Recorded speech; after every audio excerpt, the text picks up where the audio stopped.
Hello friends, welcome back to my channel once अगेन। राधे राधे आप सभी को। जैसे कि आपको पता है, हम अपने ब्लॉग में ज़्यादातर वही चीज़ दिखाते हैं जैसी आपकी क्वेरी आती है, जैसे आपके कमेंट आते हैं। हमने जैसे लास्ट के कुछ ब्लॉग में आपको दिखाया था सस्ते सस्ता रहना, सस्ते सस्ता खाना, कुछ संतों के भक्तों के दर्शन कराए थे आपको, और ऐसे ही कुछ गुप्त स्थानों के दर्शन कराए थे वृंदावन में, जहाँ हर कोई नहीं पहुँच पाता है।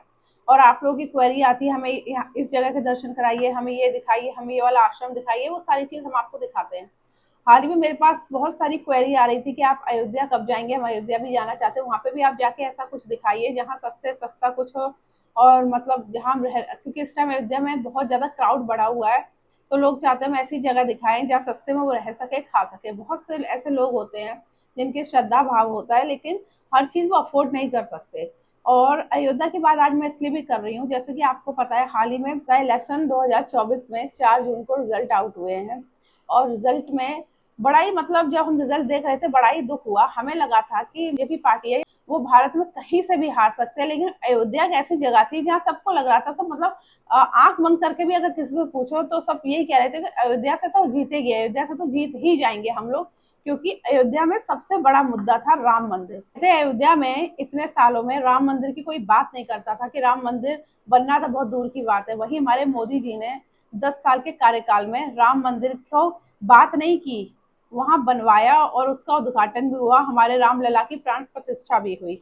उसके बाद आता है चुनाव। चुनाव में सबको लग रहा था जैसे अयोध्या में तो हमारे मोदी जी जीत ही जाएंगे, बीजेपी जीतेगी, क्योंकि राम मंदिर बहुत बड़ा मुद्दा था। कितने लोगों ने राम मंदिर बनवाने के लिए बलिदान भी दिया, बहुत लोगों ने उसके पीछे मेहनत की है, कईयों ने बलिदान दिया है।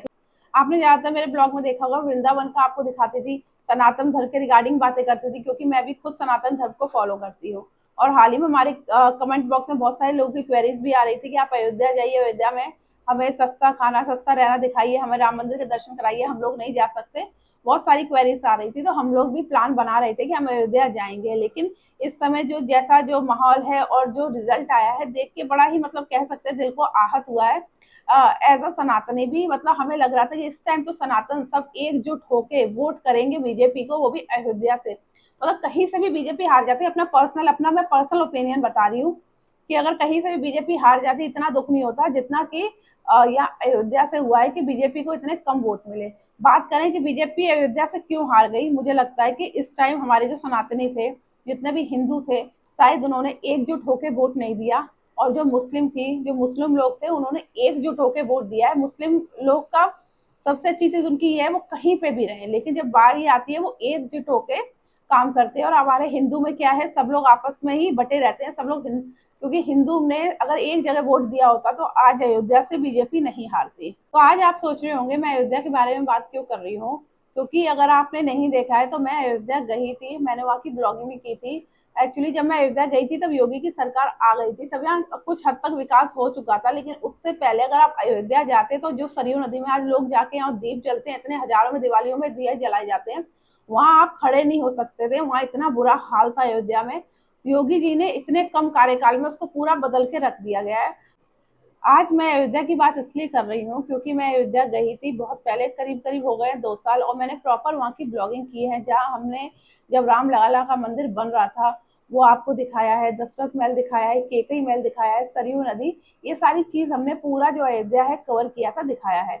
जब हम वहाँ पे गए थे तो वहाँ पे तब काम चल रहा था, तब योगी की गवर्नमेंट आई थी।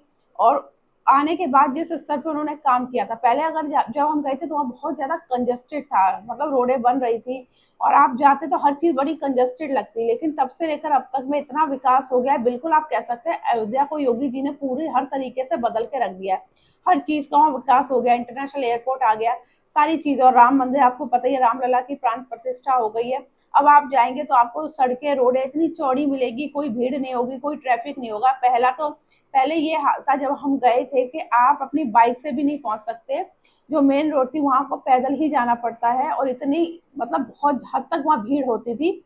और लेकिन अब आप जाएंगे तो इतनी भीड़ नहीं होती है। और हम लोग बहुत जल्दी सोच रहे हैं अयोध्या जाएं और अयोध्या का ब्लॉग बनाए, लेकिन यही सब सोच के बड़ा ही दुख होता है। ऐसा मुझे लगता है जो भी सनातनी है उसे आज दुख जरूर होगा और जरा ठेस जरूर पहुंची होगी, क्योंकि सबको लग रहा था अयोध्या से तो बीजेपी जीतेगी जीतेगी।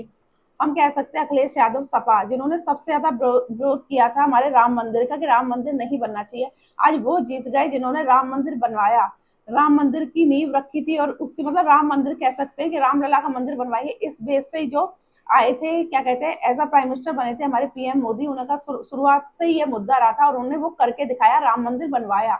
उसके बाद भी आज अयोध्या से बीजेपी हार गई।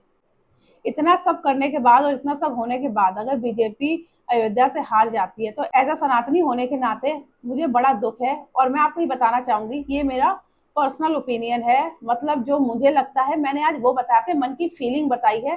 ना तो मेरा ये कोई आप जैसे कि मैंने बताया, ना तो मेरा ये कोई पॉलिटिकल चैनल है, ना कोई न्यूज चैनल है।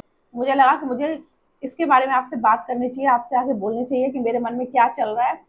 और बहुत से लोग ऐसे होंगे जिन्हें जो होंगे, जो पक्ष में भी होंगे, विपक्ष में भी होंगे, बहुत से लोग मेरी तरह, बहुत से लोगों को दुख भी हुआ होगा। तो आप लोगों का इस बारे में क्या कहना है? आप लोगों को क्या लगता है कि आप मेरी बात से कितना सहमत करते हैं, सहमत हैं या असहमत है? दोनों चीज आप मेरे कमेंट बॉक्स में मुझे बता सकते हैं। और बाकी ऐसे ही अच्छे से ब्लॉग मैं आपके लिए लेके आती रहूंगी। और जैसे कि मैंने आपको बताया, बहुत जल्द हम वृंदावन जाने वाले हैं और वृंदावन के आने वाले टाइम में आपको ब्लॉग देखने को मिलेंगे। तो इस ब्लॉग को मैं यही खत्म करती हूँ, आपसे मिलेंगे नेक्स्ट ब्लॉग में। अभी के लिए राधे राधे।